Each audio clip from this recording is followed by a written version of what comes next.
Okay, so Kong Skull Island is coming out, so I guess I'll do what every other film fan on YouTube is doing and talk about Kong. If you know me, you know I am obsessed with King Kong. I think it is the greatest movie ever made, the original 1933 King Kong, and it's one of the first films that ever inspired me to be a filmmaker. I have to say, if I was making a list of my key influences, Ernest B. Schoedsack and Marion C. Cooper would be, like, one of the front runners on that list. They just are master filmmakers for their time. And let us not forget Ruth Rose, Mrs. Schoedsack herself, who wrote a kick-ass screenplay.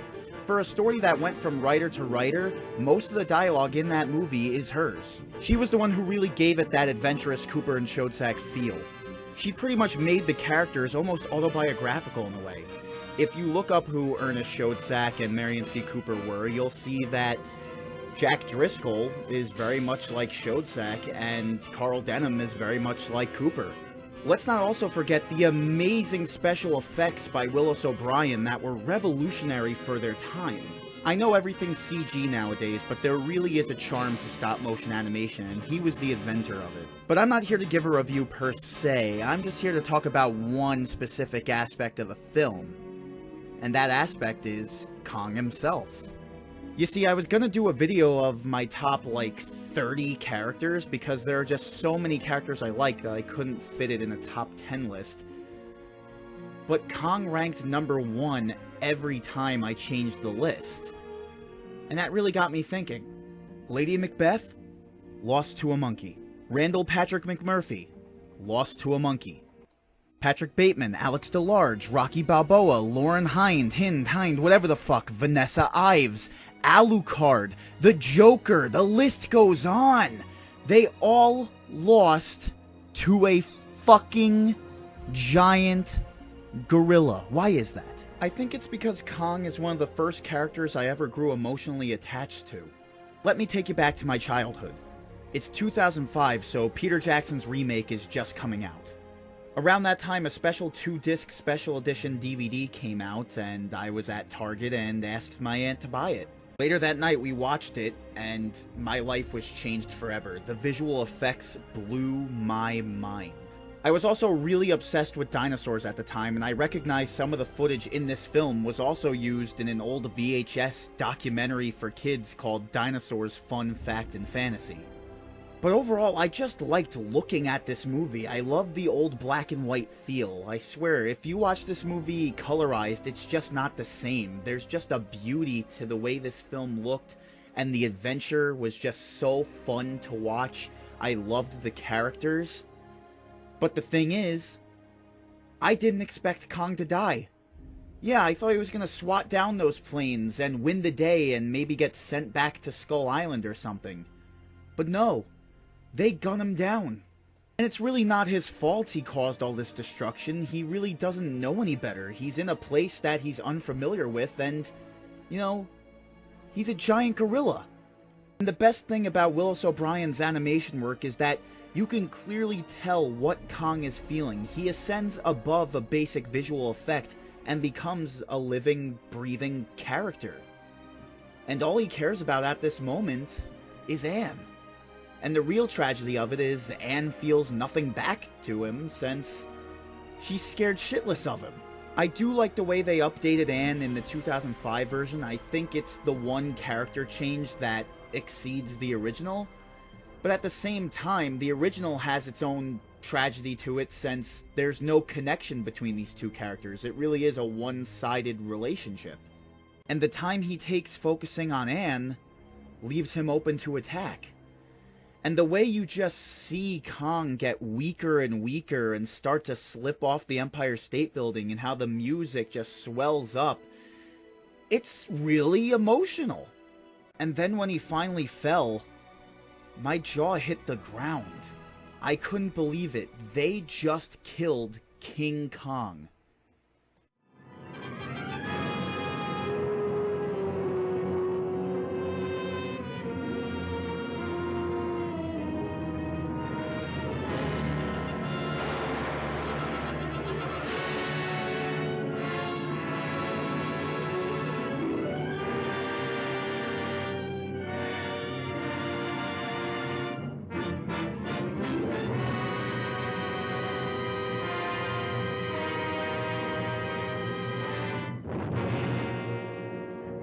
I also love how you never actually see Kong hit the floor. It just gives this scene more of an emotional punch. Hell, the music almost becomes the thud sound effect in itself.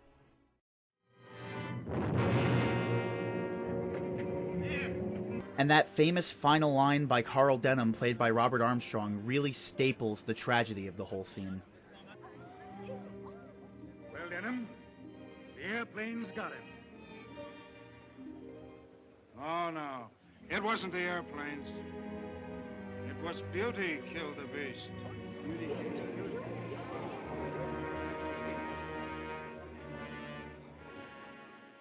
This scene stands the test of time for me because it proves you could take a seemingly horrifying monster and turn him into a sympathetic character. This idea was expanded upon in Peter Jackson's 2005 remake. So after the success of King Kong 1933, there was always ideas for more Kong adventures, but due to legal reasons and much more, a lot of them fell through.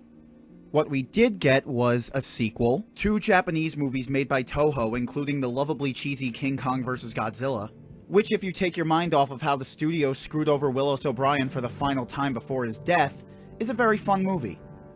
The prospect of remakes were always there, and everyone wanted to do it, including Merian C. Cooper himself at times. There was an interesting idea where the great British studio Hammer would remake it, which would have been a fascinating interpretation since they were famous for taking well-known monsters and updating them for the modern age. And they were very popular films. But that idea was quickly scrapped. It's a shame. It would have been cool seeing people like Peter Cushing and Christopher Lee go up against Kong, with Ray Harryhausen, Willis O'Brien's protege, taking over for the stop-motion effects.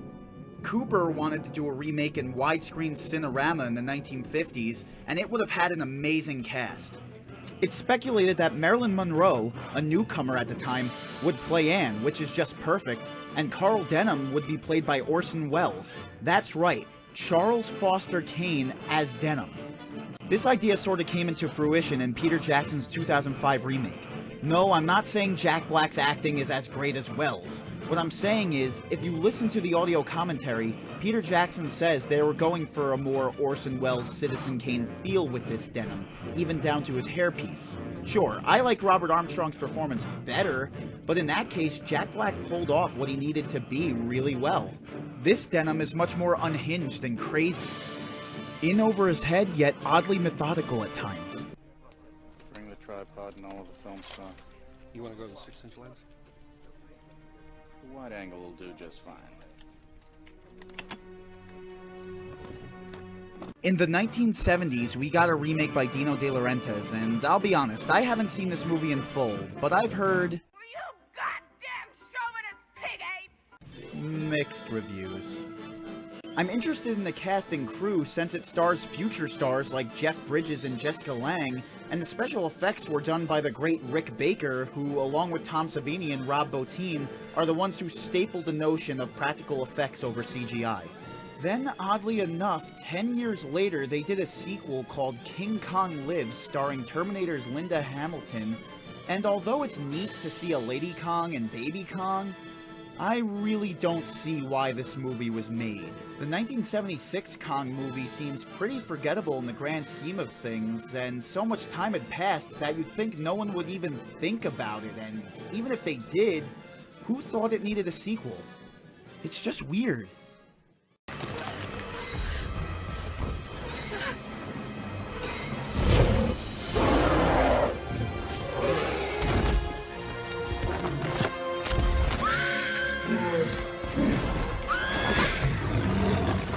But when I talk about Kong being my favorite character, I'm not talking about the Toho Kong or the 70s and 80s Kong, and I'm not sure about Skull Island's Kong because I haven't seen it yet.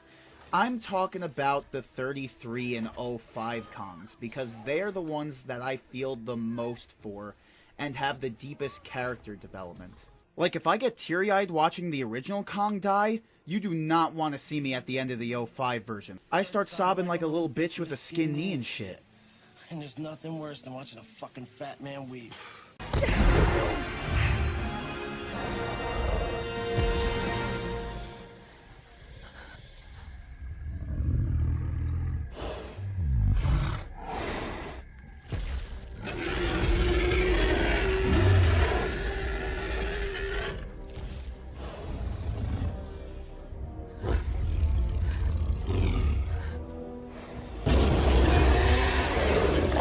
Before we get into more of this character analysis, let me tell you my thoughts on Peter Jackson's Kong. This film is not just a film to me. It's an event, because I tend to only watch the 2-disc extended edition that's almost 4 hours long, so it's like, strap in for the day, we're watching Kong 05. I understand the criticisms this movie gets about the length and the melodramatic nature of it and the fact it takes place back in the 30s, but I can't get mad at this movie because in many ways this is how I would do Kong as well. I like the way James Rolfe put it. This isn't just a remake, it's more of an extension, a loving tribute that expands the world we already love with a ton of in-jokes and references. Phase a size for me. Yes, she is, but she is doing a picture with RKO. Cooper, huh? I might have known. I think it's safe to say Peter Jackson and I love the original maybe too much. But one of the best things this movie does is the character of Kong. It explores the idea I mentioned before of making a giant monster sympathetic, and does it very well. While you feel bad for the original Kong because he was cool and has a bit of an attitude and childlike playfulness to him, this movie makes you feel for Kong because we actually get to know him. Andy Serkis, the master of motion capture and the only guy who ever made a CG character seem real, plays Kong, and he seriously deserves an Oscar for some of his performances. Maybe this, but especially Caesar in the new Planet of the Apes movies. There were times you felt like you knew what Kong was feeling in the original, but his facial expressions were still very animal-like at times, so you couldn't really be sure what you thought he was feeling was exactly what he was feeling. Here in the 05 version, Kong's movements and look is very realistic to an actual silverback gorilla, but his facial expressions were carefully mo-capped and animated so we know exactly what he's feeling. And in that regard, it works with flying colors.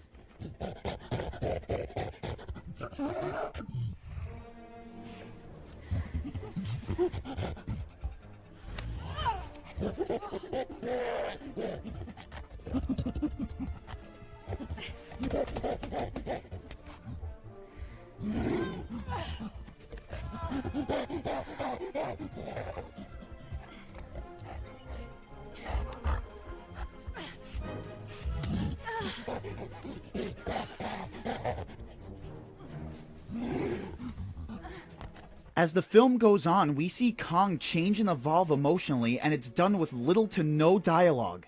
That's impressive. Much like Frankenstein's monster or Quasimodo from The Hunchback of Notre Dame, Kong is not a bad guy, just misunderstood. And you always fear what you don't understand. As Kong goes through these changes, so do we as an audience, and much like Anne, we see a side to him no one else has or will ever see, making us only more attached to him as you would a pet or a person. People criticize this movie using the simple analysis that Anne wants to fuck the monkey or something, or that she's just as in love with Kong as he is with her, but that's not the case.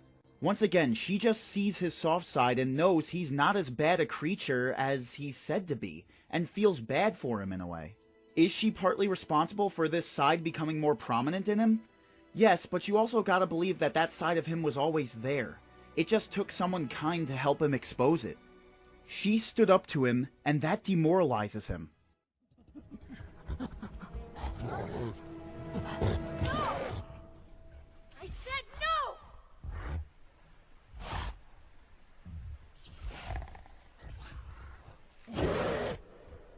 That's all there is. There isn't any more.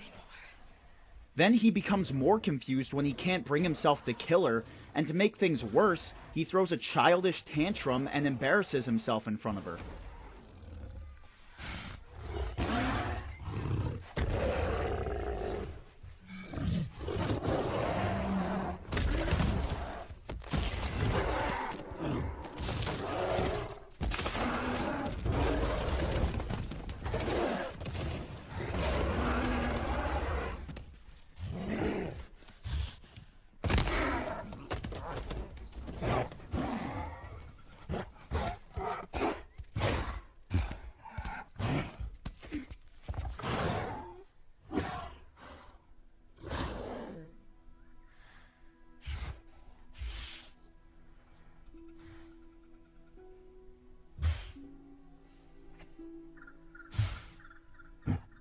They are now on equal levels, and Kong isn't as kingly as he thought he was. Although Cooper didn't like people overanalyzing his movie, I think this idea was there from the start.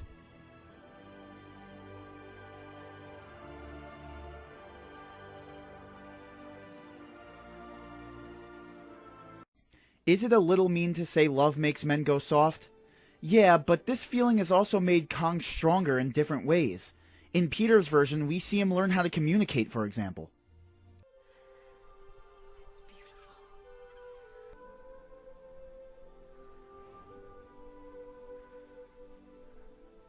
Beautiful.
And that's the ultimate tragedy of Peter Jackson's King Kong. That two down-on-their-luck beings create an odd bond with each other that the rest of humanity will never see and have no intention of understanding. They see Kong at face value and nothing more. A giant ape smashing up Manhattan and, God forbid, killing people in an already overpopulated city. Seriously, if you turn off your humanity for a second, in many ways Kong just did you a favor. I kid, of course, but actually if you watch the 2005 Kong, it really doesn't seem like Kong is the cause for all the damage. It's the people reacting to him that cause more destruction, really. It's hilarious. When Kong exits the theater, sure, he throws around a couple of cars, but that's just because he's scared. Really, he has no idea what he's doing. He's just trying to figure out where the hell he is. And, of course, trying to find Anne. Then when the military attack him, you can clearly argue self-defense. Obviously, what I'm trying to say here is Kong is not to blame for his actions. Denim is for taking him out of his natural habitat in the first place. This idea of Denim having guilt was expanded upon in the rushed but underrated sequel Son of Kong. There's a shirt out there that says King Kong died for our sins. Now, aside from being just a funny little shirt, it's actually pretty true. Kong died not only because of his love for Anne, but also because of the colonialist nature of man. To explore every nook and cranny of the world and mess with what nature intended. Manifest destiny. White man's burden, Lloyd, my man. White man's burden. Why do you think Kong climbs the Empire State Building of all things? Because it's a symbol of man's dominance and self-confidence. Listen up. This is New York City, and this is sacred ground. You hear me? It was built for humans, by humans, not for stinking lice-infested apes. The thought of some mutant gorilla trapping all over the streets of this fair city fills me with disgust. So this is how it's gonna be. We fight it. We kill it. We cut its ugly head off, and we ram it up at the head. It was recently built at the time the film was made and was the tallest building in the city. In many ways, man is the real monster and Kong is the victim. I know that sort of logic isn't a new idea, just look at every Cattle Decap song ever. But just because it's a common theme in many forms of media doesn't mean it's any less true. And that's why Kong is my favorite character. Because he's big, but has heart. Much like Rocky. Hey, wait a minute. You got heart, but you fight like a goddamn ape. He has a temper, but he's also playful. He's a murderous beast, but also has innocence. He's a creature said to be neither beast nor man, but has feelings. His emotions are the most basic, but in the end, the most human. Kong is an everlasting character in pop culture, but the reason he means so much to me is because of how alive he really feels, and how he perfectly represents the folly of mankind. Lindsay Ellis, aka the Nostalgia Chick, said it best. If a theme can be a character, it's King Kong. I'm not sure if she meant it in a positive or negative way, but it's still true nonetheless. Kong is simple yet complex, which to me makes a great character.